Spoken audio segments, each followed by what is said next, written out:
वो आए उनके पति और बोले मेरे मुंह में डाल दो गटर। कभी उनको हम सीवर साफ के लिए किसी के लिए कॉल करते थे, हमको धमकियां मिलती थी। कम से कम आप सड़क तो बनवाते। आप देखिए किस हक से आप वोट मांगने आए हैं। इतने मोटे मोटे मुंह के तो बैठा दे कुत्ते, ये इतने इलेक्शन नहीं होते। ताऊ जी आशीर्वाद दे दे, फिर आंख मारी तीसरे अगवे तो पिछले गेट को खोल के चले गए। विधायक चाहे तो गली बनवा सकता है, ठीक है। काउंसलर जी थे हमारे, वो चाहते तो ये गली ऐसा ही ठीक करवा सकते थे, ठीक है। गंदे पानी पी पी के जो है बीमार पड़ जाएं, न दवा है न पानी है। ये तो फिर अब कोई बनावे अब कोई खावे, जनता मरो चौधी कहीं।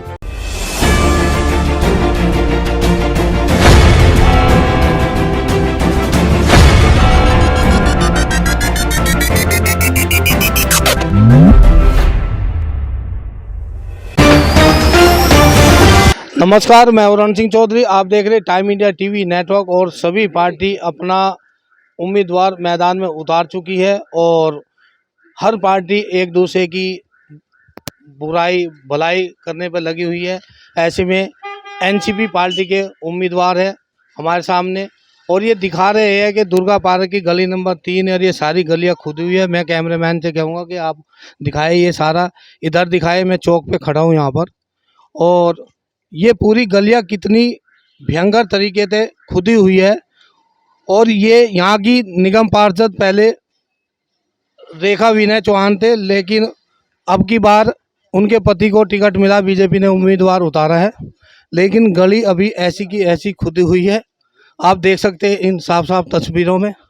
और जब हमने विधायक विनय मिश्रा से बात की, विनय मिश्रा ने कहा हमने बजट उनको दे चुका, लेकिन उन्होंने बजट अपने घर में रखा है या कहीं लगा है, इसका हमें कोई मालूम नहीं है। लेकिन यहाँ की जो जनता है दुर्गा पार्क की, फिलहाल वे परेशान है। आइए हम जानते हैं। जी, क्या नाम है आपका? मेरा नाम पवन कुमार है। आप भी एक उम्मीदवार हैं एनसीपी? हाँ जी, एनसीपी से उम्मीदवार। चुनाव क्यों लड़ना पड़ा? मेरे को चुनाव इसलिए लड़ना पड़ा, हमारे वार्ड की हालत बहुत गंभीर है। कोई चल भी नहीं सकता यहाँ पे, अगर बारिश हो जाए तो चल भी नहीं सकता, ना सीवर सफाई होते ढंग से। इसलिए मुझे एक कदम उठाना पड़ा। इसलिए मैं एनसीपी से। निगम पार्षद कौन थी? ये रेखा चौहान थी। हाँ जी, श्रीमती रेखा चौहान जी थी। किस पार्टी से थी? वो बीजेपी से थी, जिसके उन्होंने कोई काम नहीं किया 5 सालों में, कोई भी काम नहीं किया। अब की बार उनके पतिदेव विनय हाँ, चौहान जी अब भी हैं, बीजेपी से उम्मीदवार। हाँ, अब की बार उनके पति जी को, श्री विनय चौहान जी को टिकट मिला है। फिर भी पार्टी को, किसी भी पार्टी से कोई भी काम नहीं किया, ना आम आदमी पार्टी ने भी काम नहीं किया इस बार। अच्छा। हम 5 सालों से बहुत परेशान हैं, नरक की जिंदगी जी रहे हैं यहाँ पे, नरक की जिंदगी। तो यदि अब पार्टी आपको जीत कर लाएगी तो आप क्या कराएंगे? मैंने ये कदम काम के प्रति उठाया है। अगर मैं जीत गया तो काम ऐसा करूँगा कि नाम हो जाए। जी हाँ जी, मैं काम ऐसा करूँगा नाम हो जाए। हम कुछ और यहाँ के निवासियों से जान लेते हैं। सर, आप क्या करते हो और क्या नाम है? नमस्कार, मेरा नाम विपुल गर्ग है। मैं एक सोशल एक्टिविस्ट और एक भजन गायक भी हूँ, एक इंजीनियर हूँ और मैं दुर्गा पार्क में रहता हूँ। पिछले 5 साल से हम दुर्गा पार्क में देख रहे हैं क्या काम हो रहा है। बीजेपी की जो हमारी पार्षद थी रेखा चौहान और उनके पति विनय चौहान दोनों मिलकर यहाँ पर ये सब देख रहे थे।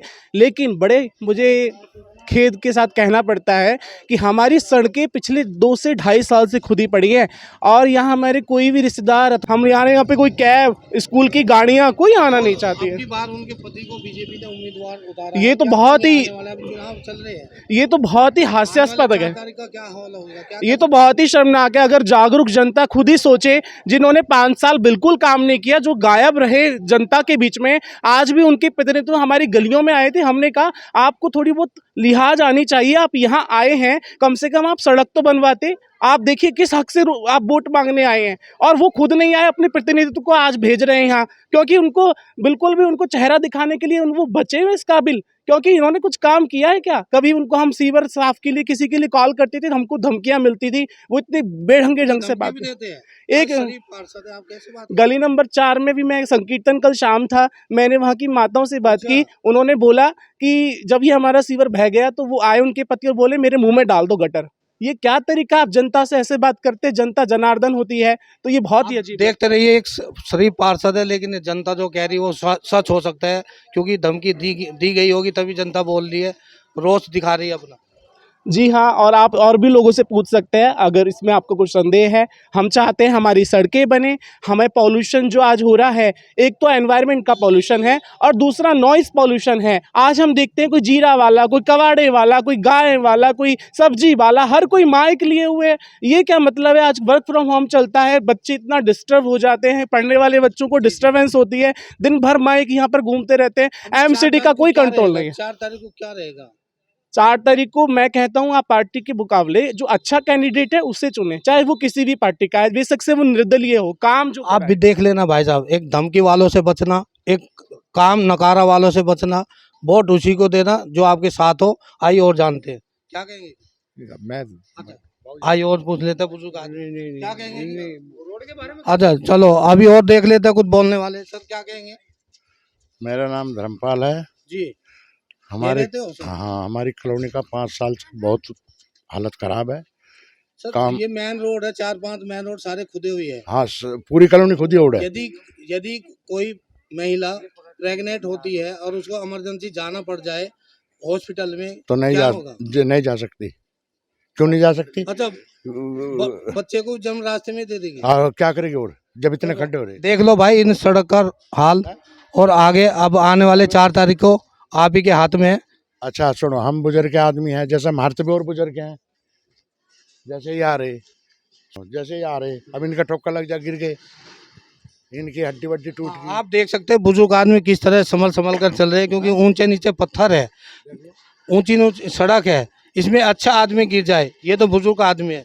सर क्या कहेंगे अंदर सड़क कितनी सुंदर है आपके क्षेत्र की? भैया हिंदुस्तान में दम चढ़ गया। अच्छा हाँ। सुंदर सड़क है। हाँ इतनी सुंदर है।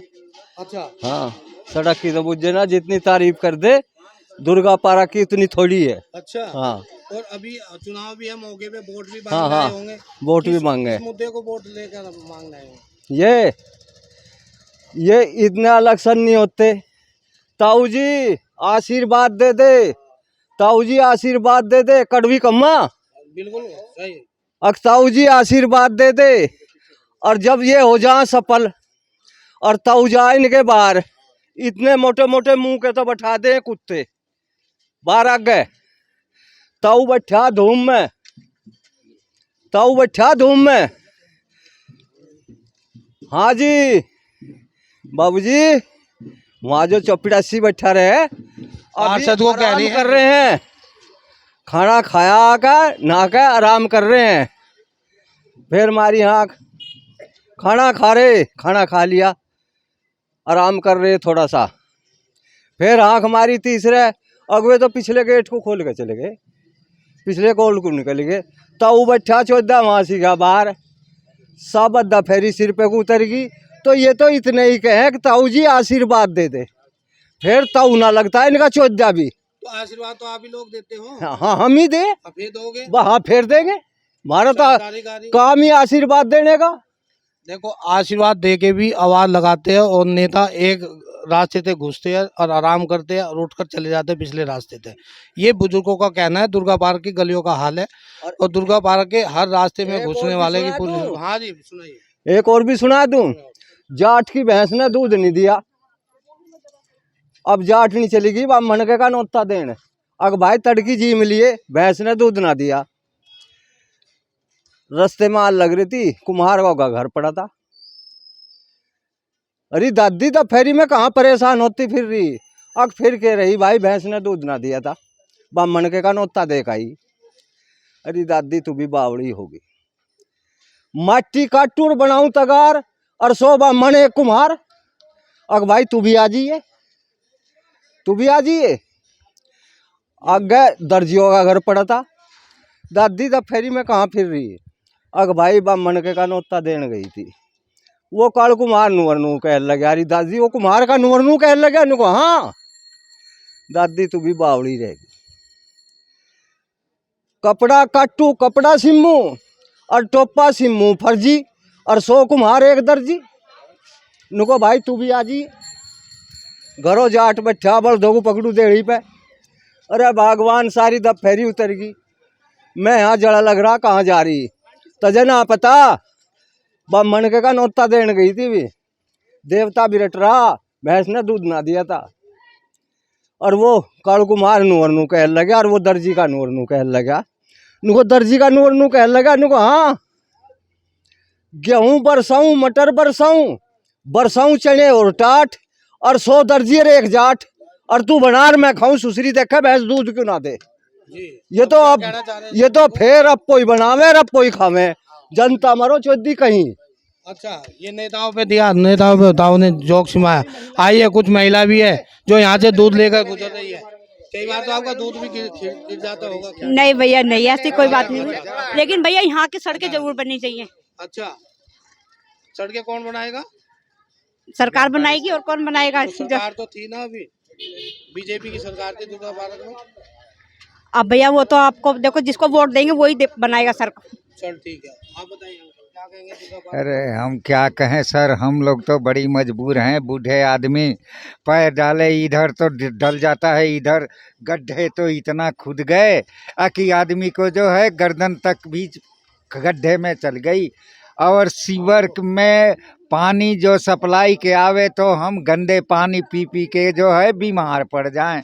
न दवा है न पानी है, यहाँ का तो बहुत बुरा हाल है साहब। भाई साहब, मैं तो ये कहना चाहूँगा, मेरा नाम अशोक पहलवान है, द्वारका विधानसभा से हूँ मैं। और भाई साहब यहाँ का जो हाल है ना, वो ऐसा तो किसी गांव में भी नहीं देखा मैंने। इतना कीचड़ और किस तरीके यहाँ पे जैसे बारिश आती है ना, इतना बुरा हाल हो जाता है कि मतलब आदमी पता नहीं कितने तो गिरते हैं यहाँ पे, लोगों को बड़ी सारी चोटें लगती हैं। ठीक है, चुनाव में देखो भाई साहब, चुनाव के लिए तो क्या कहेंगे? चुनाव में मैं ये कहना चाहूँगा, जो जितने पिछले नेता ना, ये जितने सारे आजमा रखे हैं, इनको तो छोड़ के कोई नया, किसी नए आदमी को किसी को जिता दो। ठीक है, इन नेताओं को तो कोई ना जिताओ भाई, और एक वोट भी मत देना किसी भी नाम पे। मेरा कहना का मतलब तो ये है, क्योंकि इनने तो कोई बुरा हाल कर रखा है पूरा। विधायक जी बैठे हैं अभी, विधायक चाहे तो गलियाँ बनवा सकता है। ठीक है, काउंसलर जी थे हमारे, वो चाहते तो ये गलियाँ सही ठीक करवा सकते थे। ठीक है, कहना है कि हमने फंड भेज दिया, फंड उनके पास। अरे भाई फंड भेज दिया था, काम तो तुम्हारा ही है, तुम जा करके लड़ो ना वहाँ, क्यों लड़ रहे? ये तो आपका है ना काम। तो ये था दुर्गा पार्क का हाल हमने दिखाया अभी, और हमारे साथ कुछ और भी है दुर्गा पार्क के वासी। क्या जी, मेरा नाम है सरवन। जी सरवन जी, हाँ बोलिए। और मैं करीब करीब 30-40 साल से 35-36 साल से मैं यहाँ रह रहा हूँ। मैं रहता हूँ किराए पर, और बुजुर्ग हैं मैं, 73 साल की मेरी उम्र हो गई। लेकिन मैं ये देख रहा हूँ कि कोई गलियाँ सारी खुदी पड़ी है, और वोट मांगने के लिए तो विनय मिश्रा भी आए, चौहान रेखा भी आए। आते हैं तो कहते हैं मैं हाथ जोड़ रहा हूँ, हमारा ख्याल रखना, हम आपका ख्याल रखेंगे। और जब आते हैं, जब टाइम आता हम जाते हैं तो कहते हैं अभी टाइम नहीं है, जाओ फलाना जगह। मिश्रा जी के पास जाते हैं तो मिश्रा जी क्या कहते हैं, अरे जाओ अभी टाइम नहीं है। उसके बाद यादव के पास जाओ, यादव कहता है तो पैसे दो तो तुम्हारा वो बनेगा पेंशन। और फिर बाद में कहता है कि अभी पेंशन लागू नहीं हुआ है। अच्छा जी, ठीक, इतना बुरी हाल है। और देखिए पार्क में गुंडागर्दी है सरेआम, मुसलमान लोग चाहे कोई भी लोग दारू पीते हैं, बेटी बहन भी जाती हैं, उनके कोई परवाह नहीं। हिंदू भी पीते हैं, मुसलमान भी पीते हैं, सबको मैंने बोला हूँ। लेकिन इतना गुंडागर्दी है पार्क में, इतनी गंदगी मचा रखे है गलियों में, क्या कि हाल बुरा हाल है, बरसात में है चाहे कभी भी। पार्क को तो प्रशासन को देखना चाहिए, प्रशासन की ड्यूटी लगनी चाहिए शाम के टाइम, कि यहाँ पे असामाजिक तत्व जो बैठते हैं दारू पीते हैं, तो प्रशासन से भी यही गुहार करेंगे कि उस पर ख्याल किया जाए। और फिलहाल आप देखते रहिए टाइम इंडिया टीवी नेटवर्क। मैं हूँ रण सिंह चौधरी, नमस्कार।